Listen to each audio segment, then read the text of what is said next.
అల్పకాల శ్రమలనుభవింప అనుదినము కృపనిచ్చితివి. అల్పకాల శ్రమలనుభవింప అనుదినము కృపనిచ్చితివి. నాదుని అడుగు జాడలలో నడచుటకు నన్ను పిలచితివి. నాదుని అడుగు జాడలలో నడచుటకు నన్ను పిలచితివి. హల్లెలూయా హల్లెలూయా హల్లెలూయా హల్లెలూయా హల్లెలూయా అని పాడెదను, ఆనందముతో సాగెదను, ఆనందముతో సాగెదను. నిన్నటి దినం మనం గురువు యొక్క లక్షణాన్ని మనం విన్నాం. నేడు గోధుమ యొక్క లక్షణాన్ని మనం విందాం. గోధుమ యొక్క లక్షణంలో మొట్టమొదటిది ఓర్పు కలిగి ఉంటుంది, లేక ఓర్మి కలిగి ఉంటుంది. గురువు పక్క నుంచి గోధుమను ఇబ్బంది పెడుతున్నా, హాని కలిగిస్తున్నా అలాగా ఓర్చుకుంటూ నిలిచేదే గోధుమ యొక్క లక్షణం.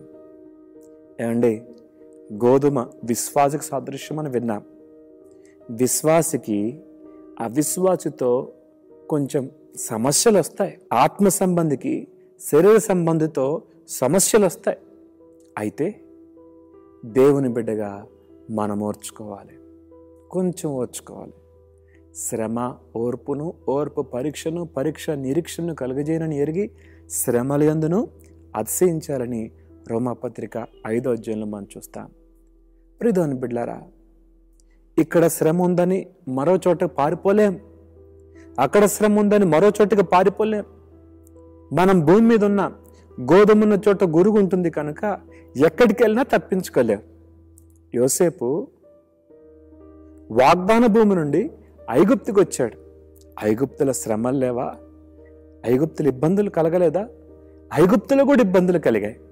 కానీ ఓర్పుతో సహించాడు, నిలిచి గొప్ప ఫలభరితమైన జీవితాన్ని జీవించినట్లుగా మనం చూస్తాం. సో మొట్టమొదటిగా గోధుమ యొక్క లక్షణం ఓర్పు కలిగి ఉంటాం. రెండో లక్షణము ధైర్యం కలిగి ఉండాలి. బైబిల్లో మాట చూస్తాం కదా, నీతిమంతుడు సింహం వలె ధైర్యంగా ఉంటాడని. దేవుని బిడ్డలను మనం ధైర్యంగా ఉండాలి, కృంగిపోవద్దు.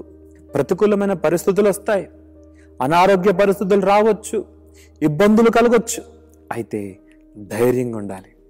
నీతిమంతుడు సింహం వలె ధైర్యంగా ఉంటాడు కదండి. మనము అలాంటి ధైర్యం కలిగి ఉండాలి. దానియేలు బబులోనులో ధైర్యంగా బ్రతికాడు. దేవుని బిడ్డలను మనం ధైర్యంగా ఉండాలి. మూడో లక్షణము గోధుమ యొక్క లక్షణం ఏంటంటే విశ్వాసం. విశ్వసించువాడు కలవరపడడు అనందు బైబిల్లో. నీతిమంతుడు విశ్వాసం మూలంగా జీవించును అనందు బైబిల్లో. కాబట్టి విశ్వాసంతో బ్రతకాలి, విశ్వాసంతో ముందుకు సాగాలి, కృంగిపోవద్దు. మరణం పొందేదాకా మన విశ్వాసాన్ని వదిలిపెట్టకూడదు, విశ్వాసాన్ని కాపాడుకుంటూ ముందుకెళ్ళాలి. నాలుగో లక్షణం నిరీక్షణ కలిగి ఉండాలి. రోమాపత్రిక 5:5లో ఈ నిరీక్షణ మనం సిగ్గుపరచదు అనింది కదా. కాబట్టి నిరీక్షణతో మనం ముందుకు సాగాలి. కారణం, ఒకరోజు ప్రభుతో సదాకాలం ఉండబోతున్నాం. ఈ నిరీక్షణ మనకు ధైర్యాన్ని కలిగిస్తుంది. గమనించండి, గోధుమలు కొట్లల్లో కూర్చోబడతాయి, గురుగులు అగ్నిలో కాల్చివేయబడతాయి. కాబట్టి నువ్వు ఎదుర్కొంటున్న ప్రతి పరిస్థితికి ఒకరోజు ముగింపు కలగబోతుంది. కనుక దేవుడికి ఇవ్వబోయే శుభప్రదమైన స్థానాన్ని బట్టి ఆనందిస్తూ నిరీక్షణతో ముందుకు సాగుదాం. దేవుడి మాటలు దించిన గాక. ప్రార్థన. మహోన్నతుడగు దేవా, ఎత్తబడిన మాటలు అందరి హృదయాన్ని కట్టి ఫలింప చేయండి. గోధుమ లక్షణాలు ఏంటో మేము విన్నాం. మేము సహించటం, ఓర్చుకోవటం నేర్పించండి. విశ్వాసంతో బ్రతకటం నేర్పించండి. ధైర్యం కలిగి ఉండటం నేర్పించండి. నిరీక్షణ కలిగి ఉండటం నేర్పించండి. ఎత్తబడిన మాటలు నీరు కట్టి ఫలింప చేయమని యేసు నామములో అడుగుతున్నాం తండ్రి. ఆమేన్.